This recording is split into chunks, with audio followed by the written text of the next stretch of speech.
أعوذ بالله من الشيطان اللعين الرجيم بسم الله الرحمن الرحيم وبه نستعين وهو خير معين وصلى الله على رسول وعلى أئمة الطيبين الطاهرين اللهم صل على محمد وآل محمد حرم الله وجورنا وأجوركم باستشهاد سماحة السيد آية الله سید علی خامنائی رحمۃ اللہ علیہ۔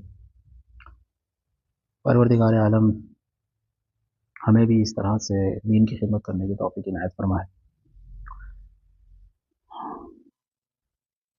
بہرحال کافی بھی یعنی پہلے بھی کافی ہمارے نقصان ہوئے ہیں شیعت کے، لیکن کچھ نقصان ایسے ہیں کہ جن کی بھرپائی کرنے میں کافی وقت لگ جاتا ہے۔ پروردگار عالم سے دعا ہے کہ پاک پروردگار امام زمانہ کا ظہور جلد از جلد فرما۔ جتنے بھی شیعان حیدر کرار جہاں کہیں بھی ان کی جان مال عزت و آبرو کی حفاظت فرما۔ اے پاک پروردگار تجھے واسطہ محمد و آل محمد کا، جتنے بھی شیعان حیدر کرار جہاں کہیں بھی ہیں ان سب میں آپس میں اتفاق، اتحاد، محبت و بھائی چارگی عنایت فرما۔ ہماری گفتگو کتاب الغیبہ للنعمانی، شیخ محمد ابن ابراہیم بن جعفر النعمانی۔ کتاب الغیبہ امام زمانہ عجل اللہ تعالیٰ فرجہ شریف کے موضوع پر لکھی جانے والی یہ پہلی کتاب ہے، اور اس کتاب کے پس منظر کو سمجھنا ہمارے لیے بہت ضروری ہے، کیونکہ پس منظر ہمیں کتاب کی اہمیت کی طرف زیادہ رہنمائی کرتا ہے۔ مثلا آج کے زمانے میں اگر کوئی کتاب لکھے گا تو وہ اس زمانے کی جو زمانے میں چل رہا ہے اسی کے اعتبار سے لکھے گا، ہے کہ نہیں عارف؟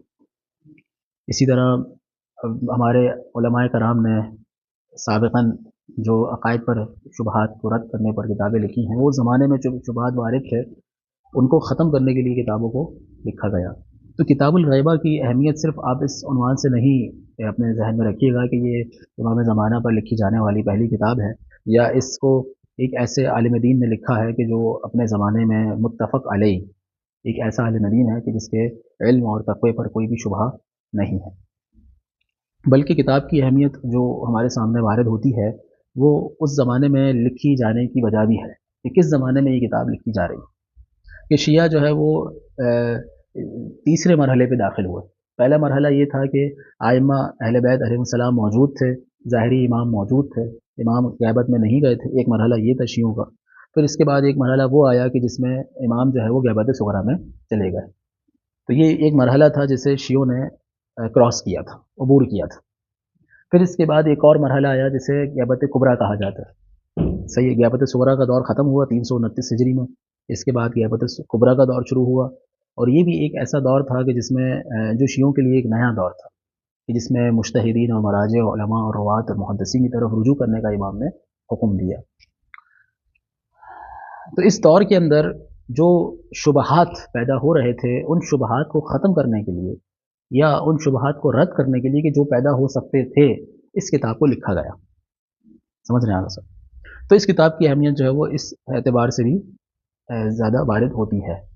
آج جو ہم پڑھیں گے باب الثامن، 8واں باب پڑھیں گے، ما روی فی ان اللہ لا یخلی ارضہ بغیر حجہ، کہ پروردگار عالم اپنی زمین کو اپنی حجت کے بغیر نہیں رکھتا، خالی نہیں رکھتا، زمین میں ہر وقت کوئی نہ کوئی اللہ کی حجت موجود ہوتی ہے۔ اس میں پہلی روایت ہے ما روی من کلام امیر المؤمنین علی علیہ السلام لکمیل بن زیاد النخعی المشہور حیث قال۔ اچھا، یہ کمیل بن زیاد النخعی کون ہے؟ کمیل بن زیاد النخعی تابعین میں سے ہیں اور بنو امیہ کے دور میں یہ اسلام لے کر آئے تھے۔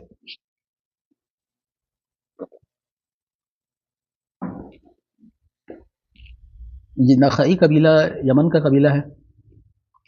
یہ یمن سے ہجرت کر کے کوفہ آئے، کوفہ میں آنے کے بعد اسلام قبول کیا اور امیر المومنین علی بن ابی طالب کے ساتھی و وفاداروں میں ان کا شمار ہوا۔ نہ صرف ساتھی و وفاداروں میں شمار ہوا بلکہ انہیں اصحاب اسرار میں شمار کیا جاتا ہے کہ جن کو امیر المومنین علیہ السلام نے کافی اسرار عنایت فرمائے۔ اگرچہ یہ اسلام تو دیر سے لائے ہیں لیکن اس کے باوجود بھی ان کی حکمت اور ان کی معرفت اتنی زیادہ تھی کہ امیر المومنین نے انہیں کچھ اسرار دیے، جس میں سے کافی اسرار جناب کمیل علیہ السلام سے جو ہے وہ کافی روایتیں وارد ہیں جو علم و تقوی پر ہے۔ اسی طرح دعائے کمیل بھی جو کہ مشہور ہیں ہمارے درمیان. جید ان کی عمر 90 سال تھی اور انہیں حجاج بن یوسف نے شہید کیا، جن کے بارے میں امیر المومنین نے پہلے ہی جناب کمیل کو بتا دیا تھا. تو 90 سال کی عمر میں اس دنیا سے شہادت لے کر رخصت ہوئے. یہ جناب کمیل تھے کہ جنہوں نے پوری زندگی اسلام لانے کے بعد اسلام کی خدمت کی. جید اخذ امیر المومنین صلوات اللہ علیہ بیدی، کہ امیر المومنین نے، جناب کمیل کیا فرماتے ہیں کہ امیر المومنین نے میرے ہاتھوں کو تھاما، وَأَخْرَجَنِي إِلَى الْجَبَّانِ، مجھے جبان کی طرف لے کے گئے، یعنی باہر کی طرف، میدان کی طرف. فَلَمَّا أَسْحَرَ تَنَفَّسَ صُعَدَا، اور جب صحرا پر پہنچے تو کھلے میدان میں صحرا میں پہنچے تو انہوں نے ایک گہری سانس لی، گہری سانس. ثم قال وذكر کلام بطوله حتى انتهى الى قوله اللهم بلا. اس کے بعد امام نے ایک بڑی گفتگو کی اور اس کے بعد کیا فرمایا، اللهم بلا ولا تخلو الارض من حجة قائم لله بحجته، کہ یہ زمین جو ہے کبھی بھی اللہ کی حجت سے خالی نہیں ہوتی، کوئی نہ کوئی اللہ کی حجت ہوتا ہے جو اس زمین پر ہو. اما ظاہر معلوم، یا تو وہ اللہ کی حجت جو ہے ظاہر ہوگی، معلوم ہوگا کہ فلاں شخص جو ہے وہ امام ہے. وَإِمَّا خَائِفٌ مَغْمُورٌ، یا تو وہ خائف ہوگا، خوف زدہ ہوگا ظالموں سے، دشمنوں سے، اور چھپا ہوا ہوگا، پوشیدہ ہوگا، گمنام ہوگا، ظاہر نہیں ہوگا. کیوں؟ لِأَنْ لَا تَبْطُلَ حُجَجُ اللَّهِ وَبَيِّنَاتُهُ فِي تَمَامِ الْكَلَام. اس کے بعد پھر کلام کا مختصر. تو یہاں پر جو ہے وہ پروردگار عالم اپنی زمین کو حجت سے خالی نہیں رکھتا. اس کی سب سے بڑی وجہ یہ ہے تاکہ اللہ کی حجت جو ہے وہ، اور اس کی جو بینات ہیں، اس کے جو دلائل ہیں، وہ دنیا میں باقی رہیں، باطل نہ ہوں. کوئی تو ہو، کہ چاہے وہ ظاہری طور پر ہو، چاہے وہ باطنی طور پر ہو، غیبت میں ہو. اچھا، اس کے اوپر جو ہے وہ آپ کا سوال پیدا ہو سکتا ہے کہ اگر غیبت میں ہے تو فائدہ کیسے ہوگا؟ یہ آنے والی احادیث جو ہے ہمیں بتائیں گے کہ کس طرح سے اگر ایک امام غائب ہوتا ہے تو وہ فائدہ پہنچاتا ہے. اب آگے مصنف کہتے ہیں الیس فی کلام امیر المؤمنین علیہ السلام ظاہر معلوم بیان انہ یرید المعلوم الشخص والموضع. اب یہاں پر مصنف یہ کہہ رہے ہیں کہ جو امیر المومنین اپنے کلام میں کہہ رہے ہیں ظاہر معلوم، کیا اس سے مراد یہ نہیں ہے کہ وہ شخص معلوم ہوگا اور اس کی جگہ معلوم ہوگی، یہ امام ہے، فلاں جگہ پہ رہتا ہے، مدینہ میں فلاں گلی میں رہتا ہے، اس کو یہ امام ہے، اسے کہتے ہیں ظاہر معلوم.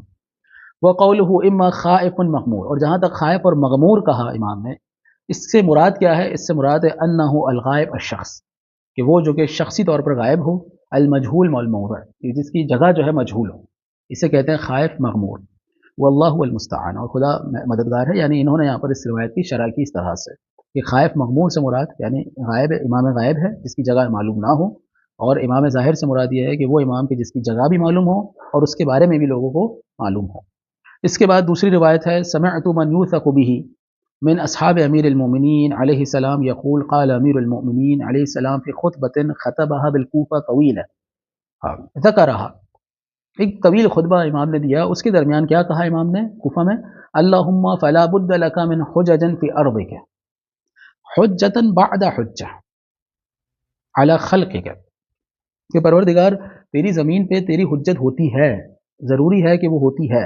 یعنی گویا کہ امام جو ہے مسلمات کی طرف اشارہ کرنا چاہ رہے تھے کہ یہ وہ چیز ہے کہ جس پہ کوئی اشکال اور اعتراض نہیں ہے کہ امام ہر زمانے میں ہوگا.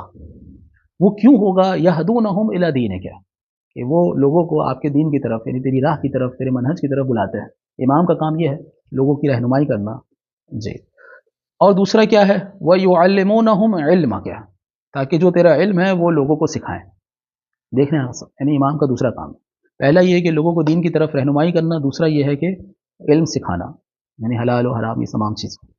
کیوں ایسا ہے؟ لِكَيْ لَا يَتَفَرَّقْ أَتْبَاعُ أُولَئِكَ ظَاہر غیر مُطَاعٍ، یہ جو اتباع ہیں یہ اس لیے کرتا ہے تاکہ جو پیروکار ہیں وہ بکھر نہ جائیں. کس کے پیروکار ہیں؟ جو کہ ظاہر ہیں مگر ان کی اتباع نہیں ہو رہی. دیکھ رہے ہیں صاحب، یعنی امام کی اتباع نہیں ہو رہی، ظاہری طور پر تو امام ہے مگر امام کی اتباع نہیں ہو رہی. جی. امام کی اتباع کس عنوان سے ہے؟ غیر مطاع. غیر مطاع سے مراد یہاں پر یہ ہے کہ امام کی اتباع ہو تو رہی ہے لیکن ایک خاص گروہ کر رہا ہے، ایک حکمران کے تحت نہیں ہو رہی، کہ حکومت نہیں ہے امام کی. سمجھ رہے ہیں سب؟ جی. او مقتتم خائف یترقب، یا تو پھر امام کیا ہوتا ہے؟ اگرچہ یعنی باطل کی حکومت میں امام، معذرت کے ساتھ، مقتتم یعنی کیا ہوتا ہے؟ پوشیدہ ہوتا ہے. خائف یترقب یعنی حکم الہی کا یعنی حکم مقتدر خائف یترقب، خائف کہتے ہیں یعنی خوف زدہ ہوتا ہے، صحیح ہے. یترقب سے مراد کیا ہے کہ وہ انتظار میں ہوتا ہے کہ حکم الہی کب آتا ہے. سمجھ رہے ہیں آگے سب کہ امام جو ہے منتظر ہوتا ہے کہ کب حکم الہی آئے گا اور ہم اس کو نافذ کریں. گویا کہ امام زمانہ بھی ایک طرح سے منتظر ہیں، جنہیں ہم منتظر کہتے ہیں وہ منتظر بھی ہیں. امام بھی جو ہے حکم الہی کا انتظار کر رہے ہیں کہ جیسے ہی حکم الہی آئے گا ہم اللہ کے احکام کو دنیا میں نافذ کریں گے. ان غاب عن الناس شخصهم فی حال خدنتهم فی دولت الباطل، اگرچہ امام جو ہے وہ شخصی طور پہ تو غائب ہوتا ہے ظالم حکومت میں، اگر ظالم حکومت ہوتی ہے تو امام خاموش ہوتا ہے، صحیح تقیہ کی حالت میں ہوتا ہے. فلن یغیب عنہم مبثوث علم ہے، اگرچہ امام غائب تو ہے لیکن اس کا علم جو ہے وہ پھیلا ہوا ہے لوگوں کے درمیان. سمجھ رہے ہیں سر، امام غائب بھی ہے لیکن ان کا علم پھیلا ہوا ہے. وآدابهم فی قلوب المؤمنین مثبتہ، اور جو امام کے آداب ہیں وہ مومنین کے دلوں میں ثابت ہو چکے ہیں جی. وہم بہا عاملون، اور مومنین جو ہے اس پر عمل کرتے ہیں، ان کے علم پر عمل کرتے ہیں اور ان کے آداب سے مستفید ہوتے ہیں. یأنسون بما یستوحشوا منہ المکذبون ویأباہ المسرفون باللہ وکلام یقال بلا ثمن ولو کان من یسمعہ بعقلہ فیعرفہ ویؤمن بہ ویتبعہ. اب دیکھیں یہاں پر جو ہے وہ یأنسون بما یستوحش منہ المکذبون، یعنی کون ہے یہاں پر مراد کہ مومنین غیبت امام میں کیا کرتے ہیں، کلام امام سے انسیت لیتے ہیں، جبکہ جو جھٹلا دینے والے ہیں ان کو اس کلام سے کیا ہوتی ہے، وحشت ہوتی، وہ اس کلام سے دور جاتے ہیں، اور جو مومنین ہیں وہ اس کلام کے قریب آتے ہیں، کیونکہ امام غائب ہیں لیکن ان کا کلام تو ظاہر ہے نا. سمجھ رہے ہیں آگے سب. وَيَأْبَاهُ الْمُسْرِفُونَ بِاللَّهِ وَكَلَامٌ يُقَالْ بِلَا ثَمَنٍ، یہ ایسا کلام ہے کہ جس کی کوئی قیمت نہیں ہے، یعنی جس کو جتنا بھی تولا جائے اس کی کوئی قیمت نہیں ہے. لو کان من یسمعہ بعقلہ، اگر کوئی اس کلام کو اپنی عقل سے سنے، حاضر عقلی سے سنے، فیعرفہ ویؤمن بہ ویتبعہ، تو وہ جان جائے گا کہ یہ کلام جو ہے امام کا ہے، اس پر ایمان لے کر آئے گا اور اس کی اتباع کرے گا. دیکھ رہے ہیں آگے سب یہ کلام امام جو ہے اس کی تاثیر کیسی ہے. وَيُنْهِجُ نَهْجَهُ فَيَفْلَحُ بِهِ ثُمَّ يَقُولُ فَمَنْ هَذَا وَلِهَذَا يَأْرُزُ الْعِلْمِ إِذْ لَمْ يُوجَدْ جُمْلَةٌ يَحْفَظُونَهُ وَيُؤَدُّونَهُ كَمَا يَسْمَعُونَهُ مِنَ الْعَالِمِ. جی کیا کہنا چاہ رہے ہیں یہاں پر امام؟ وَلِهَذَا يَأْرُزُ الْعِلْمِ إِذْ لَمْ يُوجَدْ حَمَلَةٌ يَحْفَظُونَهُ، اور اس کے لیے کچھ علم ہے، یعنی امام کے پاس اتنا علم ہے لیکن مسئلہ یہ ہے لم یوجد حملۃ، علم برداشت کرنے والے نہیں ہیں. یحفظونہ، کہ جو اس کو محفوظ کرے، ویؤدونہ کما یسمعونہ من العالم، اور اسے آگے ایسے ہی پہنچائے جیسے انہوں نے سنا ہے. یعنی امام کے پاس جو علم ہے، جو ہمارے سامنے علم آیا ہے وہ ہے کہ جو ہم برداشت کر سکتے ہیں، لیکن اس کے علاوہ ایک ایسا علم بھی امام کے پاس ہے کہ جو ہماری برداشت سے باہر ہے، جو سوائے امام کے خاص لوگوں کے کسی کو نہیں آتا. ثم قال بعد كلام طويل في هذه الخطبة اللهم وإني لا أعلم أن العلم لا يأرز كله، کہ یہ پورا علم جو ہے وہ ولا ينقطع موداه، کہ پورا علم ختم نہیں ہوگا، اور ولا ينقطع موداه کیا مطلب اس کا؟ جی کون بیان کرے گا؟ ولا ينقطع موداه، منبع ختم نہیں ہوگا، یعنی جہاں سے علم بہہ رہا ہے سر چشمہ، وہ جو منبع ہے، وہ جو مصدر ہے، کبھی بھی ختم ہونے والا، منقطع ہونے والا نہیں ہے. نہ یہ پانی کبھی ختم ہوگا اور نہ ہی یہ منقطع ہوگا، یہ پانی اسی طرح بہتا رہے گا. فإنك لا تخلی ارضك من حجة على خلقك، کیوں ایسا ہے؟ کیونکہ تو اپنی اس زمین پر اس زمین پر کوئی نہ کوئی اپنی حجت رکھتا ہے. اما ظاہر مطاع او خائف مغمور لیس بمطاع، یا تو وہ ظاہر مطاع ہوتا ہے کہ جس کی اطاعت کی جاتی ہے، چاہے وہ یعنی بالجملہ ہو، تھوڑی بہت ہی لوگ اطاعت کرنے والے ہوں لیکن اطاعت کی جاتی ہے، وہ ظاہر ہوتا ہے، اس کے بارے میں لوگ جانتے ہیں کہ یہ امام ہے. او خائف مغمور لیس بمطاع، یا تو وہ چھپا ہوا پوشیدہ ہوتا ہے خوف زدہ ہوتا ہے، لیس بمطاع کہ جس کی اطاعت نہیں کی جاتی. لکی لا تبطل حجتک ویضل اولیاءک، تاکہ تیری حجت ختم نہ ہو، باطل نہ ہو، اور تیرے جو اولیاء ہیں، تیرے جو مومنین ہیں، وہ گمراہ نہ ہوں. بعد اذ ہدیتہم، کہ جب کہ تو نے انہیں ہدایت دے دی ہے. تو یہاں اس روایت میں امام علیہ السلام کیا کہنا چاہ رہے ہیں؟ امام یہ بتلانا چاہ رہے ہیں کہ اگر امام ظاہر ہو تو انسان جو ہے وہ ظاہری طور پر امام سے استفادہ کرتا ہے، لیکن اگر امام غائب ہوں تو ان کی برکتوں سے استفادہ کرتا ہے، ان کے کلام سے استفادہ کرتا ہے، ان کے کلام سے انسیت حاصل کرتا ہے، جس طرح سے انسان جو ہے وہ امام سے انسیت حاصل کرتا ہے. اگر امام ہوتے اور ماہ رمضان ہوتا تو ہم کیا امام کی محفل میں جاتے ہیں کہ نہیں آتا؟ اب اگر امام غائب ہیں اور ماہ رمضان ہے تو امام کی کلام کی محفل میں آئیں گے. سمجھ رہے ہیں؟ تو آخری زمانے میں جو ہے وہ انسیت مومنین کی کس طرح سے ہے؟ ان کے کلام کے ذریعے سے ہے. اس لیے امام علیہ السلام بارہا یہ کہا کرتے تھے اپنے راویوں سے، اپنے محدثین سے، کہ ہمارے کلام کو لکھو، اس سے محفوظ کرو، کیونکہ آخری زمانے میں لوگ ہمارے کلام سے انسیت کریں گے. اس کے بعد والی روایت تیسری روایت ہے، سمعته یقول عن ابی عبداللہ علیہ السلام قال سمعته یقول ان الارض لا تخلو الا وفيها عالم، کہ زمین پہ کوئی نہ کوئی عالم ہوتا ہے، عالم آل محمد ہوتا ہے، کوئی نہ کوئی امام ہوتا ہے. کئی ماں کیوں؟ ان زاد المؤمنون شیئا ردهم، اگر مومنین کسی چیز میں اضافہ کر دیں تو امام اسے منع کرتے ہیں کہ یہ چیز جو ہے وہ نہ کریں، یہ زائد ہے. وان نقصوا شیئا اتمه لهم، یہ بھی امام کے فرائض میں سے ایک فریضہ ہے. دیکھیے پہلا فریضہ امام نے کیا بیان کیا کہ امام جو ہے وہ ہدایت دیتا ہے دین کی جانب. دوسرا فریضہ امام نے کیا بیان کیا تھا؟ کون بیان کرے گا؟ دیکھیں یہ تو تیسرا فریضہ ہے، تیسرا اور چوتھا فریضہ. اگر کوئی چیز زیادہ ہو جائے تو اسے کم کرے، اگر کوئی چیز کم ہے تو اسے پورا تمام کرے. دوسرا فریضہ کیا تھا تو امام نے بیان کیا تھا؟ جی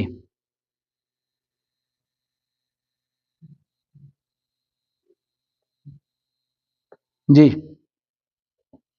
دیکھیں پہلا فریضہ دین کی طرف ہدایت، دوسرا فریضہ جو علوم ہیں وہ سکھانا، صحیح ہے. تیسرا فریضہ اگر کوئی چیز زیادہ کر دے مومنین تو اسے کم کرنا، اور چوتھا فریضہ کیا ہے؟ اگر کوئی چیز کم کرے تو اسے تمام کر دینا، پورا کر دینا. جی چوتھی روایت ہم پڑھیں گے، ما زالت الارض الا وللہ فیہا حجہ، دنیا جب سے ہے اللہ کی جانب سے اللہ کا کوئی نہ کوئی نمائندہ موجود ہے، اللہ کی طرف سے کوئی نہ کوئی پیشوا، کوئی نہ کوئی رہبر موجود ہے. یعرف الحلال والحرام، کہ جو حلال و حرام کا بتاتا ہے، ویدعو الناس الی سبیل اللہ، اور جو لوگوں کو اللہ کی جانب بلاتا ہے، یعنی سبیل اللہ یعنی دین اللہ. صحیح نا قسم. اس کے بعد پانچویں روایت ہے، عن ابی عبداللہ علیہ السلام قال قلت له تبقى الارض بغیر امام، راوی کہتا ہے امام سے کیا کبھی بغیر امام کے زمین رہ سکتی ہے، باقی رہ سکتی ہے؟ قال لا، امام کے بغیر زمین باقی نہیں رہ سکتی. چھٹی روایت ہے، ان اللہ لم یدع الارض بغیر امام عالم، کہ پروردگار عالم نے کبھی بھی زمین کو بغیر عالم کے نہیں چھوڑا، ترک نہیں کیا. یعنی اگر زمین ہے تو اس کا مطلب کوئی نہ کوئی نمائندہ اللہ کی جانب سے موجود ہے، شروع سے جناب آدم سے لے کر آج تک. ولولا ذلک، اگر ایسا نہ ہوتا، لم یعرف الحق من الباطل، اگر ایسا نہ ہوتا تو انسان حق اور باطل کے درمیان فرق نہیں کر پاتا، اسے پتہ ہی نہیں چلتا کہ حق کیا ہے اور باطل کیا ہے. تو امام کا ایک فریضہ یہ بھی ہے کہ امام جو ہے وہ سیدھی راہ کی طرف بلاتے ہیں. اس کے بعد والی روایت ہے ساتویں روایت، عن ابی جعفر الباقر علیہ السلام انہ قال واللہ، امام قسم کھا رہے ہیں، ما ترک اللہ ارضہ منذ قبض اللہ آدم، کہ پروردگار عالم نے کبھی بھی اپنی زمین کو ترک نہیں کیا، چھوڑا نہیں ہے، جب سے آدم کو اپنے پاس بلایا ہے، یعنی قبض کیا ہے. الا وفیہا امام یہتدی بہ الی اللہ، مگر یہ کہ اس ہر زمانے میں ایک پیشوا رہا ہے، ایک رہنما رہا ہے، ایک امام رہا ہے، ہاں ایک رہبر رہا ہے کہ جو لوگوں کو اللہ کی جانب ہدایت دیتا ہے. وَهُوَ حُجَّتُهُ عَلَىٰ عِبَادِهِ، اور وہ اللہ کی جانب سے اس کے بندوں پر کیا ہے؟ حجت ہے. وَلَا تَبْقَى الْأَرْضُ بِغَيْرِ إِمَامٍ، اور زمین جو ہے بغیر امام کے نہیں رہ سکتی. ہاں حجت للہ علی عبادہ، کہ جو حجت ہو اللہ کی جانب سے اللہ کے بندوں پر. جی اس کے بعد عن ابی حمزہ ثمالی قال قلت لابی عبداللہ علیہ السلام اتبقى الارض بغیر امام، کیا زمین بغیر امام کے باقی رہ سکتی ہے؟ کیا یہ کانسیپٹ آ سکتا ہے کہ زمین تو ہو مگر امام نہ ہو؟ یہ کس دور کی بات ہو رہی ہے؟ امام جعفر صادق علیہ السلام کے دور کی بات ہو رہی ہے. یہ وہ زمانہ ہے کہ جس میں شیعہ تصور بھی نہیں کر سکتے کہ امام نہیں ہیں. شیعوں کے درمیان جو ہے یہ بات عالم تصورات میں بھی نہیں تھی. یعنی شیعوں سے امام جو ہے وہ شیعہ جو ہے امام سے بہت زیادہ انسیت رکھتے تھے، چاہے انہیں لمبا چوڑا سفر کر کے ہی کیوں نہ آنا پڑے، سال میں ایک دفعہ امام کے پاس حاضر ہوتے تھے، یا امام اب ان کے علاقے میں کسی نہ کسی کو ان کا وکیل مقرر کر دیا کرتے تھے کہ فلاں شخص سے آپ رجوع کیجیے گا، کوئی بھی مسئلہ ہے۔ تو علی کل کہ شیعہ ایک نظام کے تحت تھے کہ امام موجود ہے یا امام کا نمائندہ ان کے علاقے میں موجود ہے، تو نمائندگی کا جو نظام ہے یہ ائمہ اہل بیت علیہ السلام کے زمانے سے ہی چلتا آ رہا ہے۔ فقال لو بقیت الارض بغیر امام لساخت، اگر امام نہ ہو زمین پر تو زمین کیا ہو جائے گی؟ دھنس جائے گی، لساخت زمین دھنس جائے گی، یعنی قیامت آ جائے گی۔ سمجھ رہے ہیں اگر صاحب؟ یعنی جس دن امام چلا جائے اس دنیا سے تو سمجھ جائیں قیامت کسی بھی مرحلے میں یا کسی بھی لمحے آ سکتی ہے۔ نبی روایت ہے عن رضا علیہ السلام قال، تو ہمارے عقیدے کے مطابق ہمارا عقیدہ یہ ہے کہ قیامت اس وقت تک نہیں آئے گی جب تک امام موجود ہے، جب تک امام قید حیات ہے اس وقت تک قیامت نہیں آ سکتی۔ عن رضا علیہ السلام قال قلت له اتبقى الارض بغیر امام، امام رضا علیہ السلام سے بھی یہی سوال ہوا، امام باقر سے بھی یہی ہوا، امام جعفر صادق سے بھی یہی ہوا، صحیح سوال تقریباً ایک ہی ہے۔ قال لا، امام نے کہا نہیں ایسا نہیں ہو سکتا، جب تک زمین ہے اس وقت تک امام ہوگا۔ فإن، یا میں یہ کہوں کہ جب تک امام ہے اس وقت تک زمین ہوگی، یہ زیادہ بہتر ہے۔ سمجھ رہے ہیں آغا صاحب؟ جب تک امام ہے اس وقت تک یہ سورج و چاند رہے گا، اور جب امام چلے جائیں گے تو سورج چاند زمین سب کچھ ختم ہو جائے گا۔ قلت له فإنا نروي عن أبي عبد الله عليه السلام أنها لا تبقى بغير إمام إلا يسخط الله على أهل الأرض أو قال على العباد۔ ہم تو روایت نقل کرتے ہیں امام جعفر صادق سے، امام رضا کا راوی ہے، کہتے ہیں ہم روایت نقل کرتے ہیں امام جعفر صادق سے کہ زمین جو ہے بغیر امام کے نہیں ہو سکتی مگر یہ کہ خدا جو ہے اس زمین کو یا اس میں رہنے والے لوگوں کو ختم کر دے گا۔ فقال لا تبقى الارض بغیر امام لو بقیت اذا لساخت، تو امام نے بھی یہی جواب دیا کہ جب زمین جو ہے بغیر امام کے نہیں ہو سکتی، اگر ہوگی تو وہ دھنس جائے گی، ختم ہو جائے گی، قیامت آ جائے گی۔ 10ویں روایت جو ہے لو ان الامام رفع من الارض ساعتا لساخت باہلها، کہ اگر ایک لہجے کے لیے بھی امام کو اس دنیا سے اٹھا لیا جائے تو زمین کیا ہو جائے گی؟ دھنس جائے گی، ختم ہو جائے گی، اپنے زمین والوں کے ساتھ، اپنے باسیوں کے ساتھ زمین ختم ہو جائے گی۔ وما جد کما یموج البحر باہلہ، آپ کو دیکھتے ہیں سمندر میں کیسی موجیں آتی ہیں، جب موج آتی ہے تو پھر کشتی بھی ساتھ جاتی ہے موج کے، اور کشتی کے اندر جو بھی سمندر کے اندر جو حیوانات ہیں وہ بھی اس موج کے ساتھ ساتھ جو ہے وہ ان لہروں کے ساتھ بہہ جاتے ہیں۔ تو امام فرماتے ہیں کہ زمین بھی اسی طرح سے بہہ جائے گی، ختم ہو جائے گی اپنے اہل کے ساتھ۔ جی 11ویں روایت سألت الرضا علیہ السلام هل تبقى الارض بغیر امام، کیا زمین بغیر امام کے ہو سکتی ہے؟ قال لا، زمین جو ہے وہ بغیر امام کے نہیں ہو سکتی۔ قلت ان نروی انها لا تبقى الا يسخط الله عز وجل على العباد، قال لا تبقى اذا لساخت، کہ جو نہیں رہے گی زمین اس کا مطلب یہ ہے کہ زمین جو ہے وہ دھنس جائے گی۔ اس کے بعد والا باب ہے معروی فی انه لو لم يبقى في الارض الا اثنان لكان احدهما الحجة۔ انشاءاللہ یاتی غدا والحمد للہ رب العالمین۔